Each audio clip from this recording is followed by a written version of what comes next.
I read dark academia books for the first time, and all of you have some explaining to do.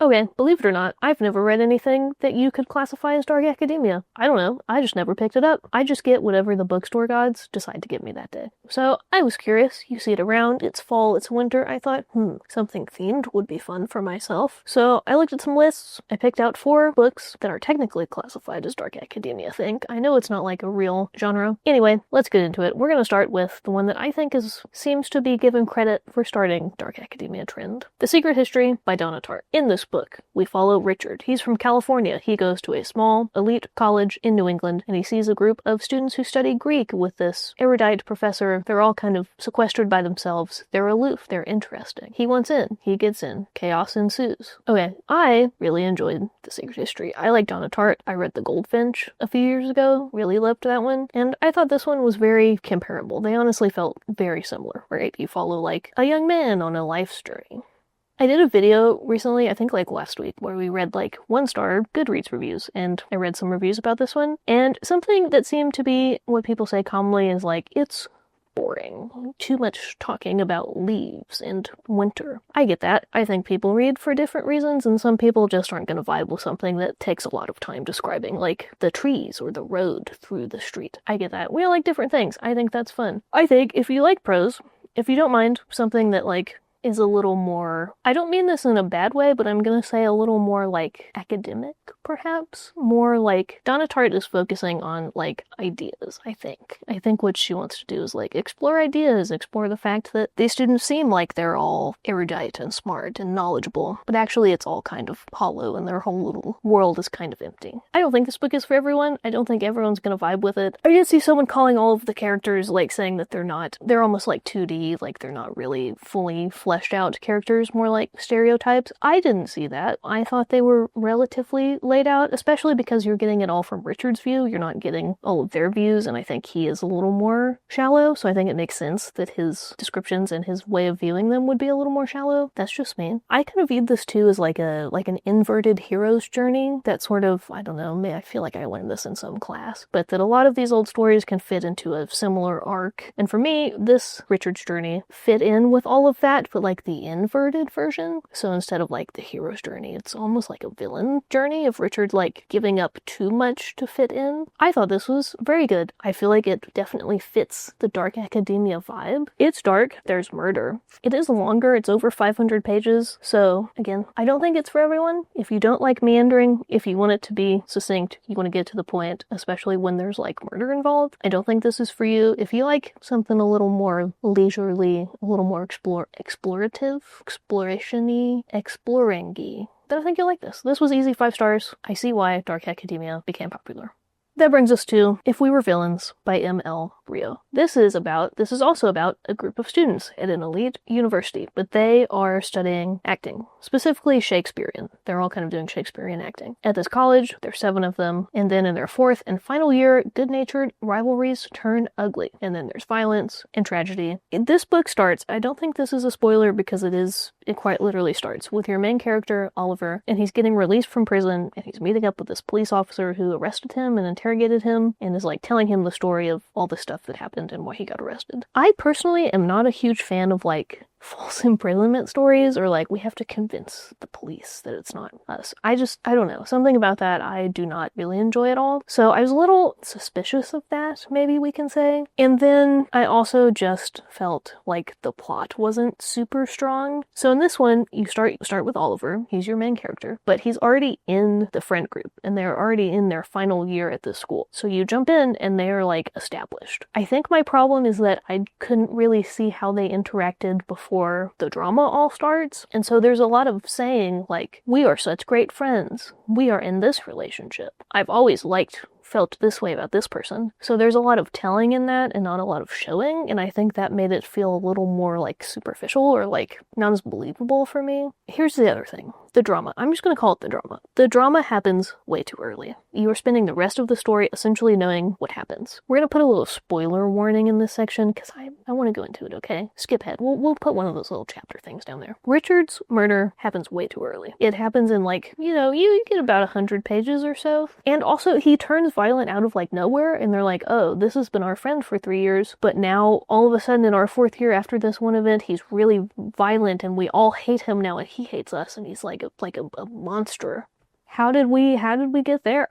How did that happen? Where did that come from? I don't know. We never know. And so then we know that Oliver, well, I suppose perhaps we don't know, but it becomes apparent, right, that Oliver did not kill Richard. Oliver's not the culprit, but we know he ends up in jail, right? So, how does he end up in jail? That becomes the mystery. The mystery is not, like, who killed Richard. The mystery is not, how do we convince the police we did? How do we get away from the police? The mystery is, why did Oliver end up in prison for killing Richard if he didn't do it? I don't think that's compelling enough, TBH. I truly had to force myself to read the last half of this book. It was, and then you get to the end, and they're like, oh, and then he's in prison, and then he's getting out, but now James is dead. But actually maybe he's not, but maybe he is. I think, hot take, perhaps burning hot take, I think this is the bad version of The Secret History. It's so similar in a lot of ways, but it's not as good. Another thing, the way this is kind of formatted, I don't know if that's the word, you're basically in the past, you're in the moment all of this stuff is happening, but then you get flashed forward to when Oliver is out of prison and explaining all this stuff to his police friend who arrested him. I don't like that. I almost would have preferred if the main narrative was set when Oliver is released from prison and we get flashbacks. I feel like that would have made more sense, and then you maybe spend a little more time going into their present discussions, whatever, present relationships. This did not work for me in a lot of ways, which I am sad about. It had great potential. Oh, hello.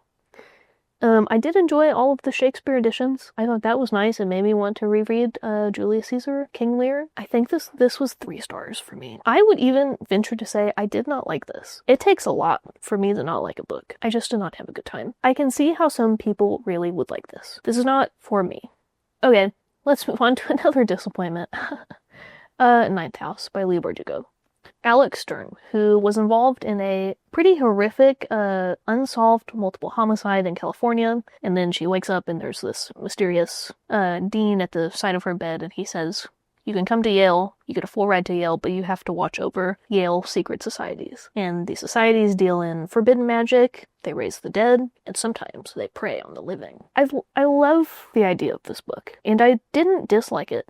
I enjoyed it. I thought it was nice and pleasant. It reminds me a lot of and I mean this in a good way, a lot of fantasy books you would read in middle school, that sort of series where there's a lot of fun, it's magical fantasy. It reminds me a lot of those, so I think this is a good option for you if you want something that reminds you of that. Here was my problem. Sometimes it felt a little silly, and I don't know if this is me missing the point, which it could be, but take one of these societies. Their whole little thing is that they're stealing a patient from a hospital and they dissect him and they're digging around in his little organs to figure out the stock market numbers. You're telling me there's these secret societies and they have magic and there are a lot of elite, powerful people are in them, and those people don't already control all of the stock market numbers? I don't know. Maybe that's on purpose to make them weaker than they think they are. I don't know. That just didn't jive with me. It felt a little silly. This part is a spoiler, so I'll put the little thing down there if you haven't read this yet.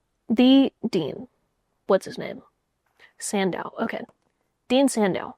Again, maybe this is me missing the point. This could be on purpose. But to me, when I read the description, I can tell Dean Sandow is going to betray her. He's a traitor in some way. He is not a good guy, which is fine. I know that maybe that's more the overuse of that idea, construct, strategy. Then to me that made it less suspenseful. I know that this guy is set up in some way to betray her. I already don't trust him, but we're spending at least some portion of the novel talking about if we trust him and wondering about all of that when I kind of already know what's going to happen. Maybe that was on purpose to set you up for the bigger twist, betrayal, whatever that happens. I don't know. Again, it just didn't jive with me. There were some other things. It just kind of felt silly in some places to me.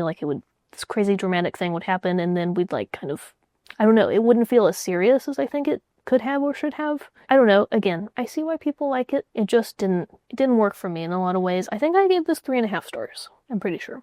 I will say I would read the sequel. I don't think I would buy it, but I would pick it up at the library if the library had it. I felt this entire time like I had whiplash, because you get thrown into this and there's no explanation. You get like zero background information on what's happening, what the magic is, why she's doing this magic, and you learn that along the way. But I don't think you learn that in enough time, to the point where I'm like not as interested in what's happening right now in the story because I'm so confused. So that also just kind of set me up to not really enjoy the rest of it. Anyway, I think you might really like this. I think you should give this a shot at least, if it sounds interesting to you, because you might really like it.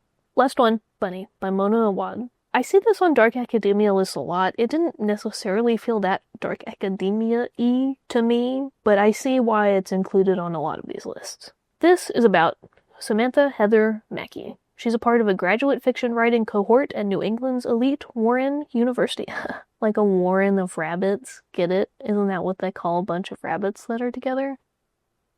Just got that. A clique of unbearably saccharine yet sinister rich girls who call each other Bunny and seem to move and speak as one. But then she gets an invitation to the Bunny's fabled smut salon and finds herself drawn to their front door, ditching her friend Ava. The only thing I knew about this going in is that it's weird. I knew Bunny is bizarre, that it gets kind of crazy, goes a little off the rails. And genuinely, I do not know what else I could tell you about this description without just completely spoiling it and making it, less interesting for you if you read it. I think you should go into this knowing almost as little as possible. I think, in my opinion, I could be wrong, I think this was written for a very specific purpose, with a very specific idea in mind, and I think if that resonates with you, you will really, really like this. I think if that idea, message, whatever, does not resonate with you, you will hate this book.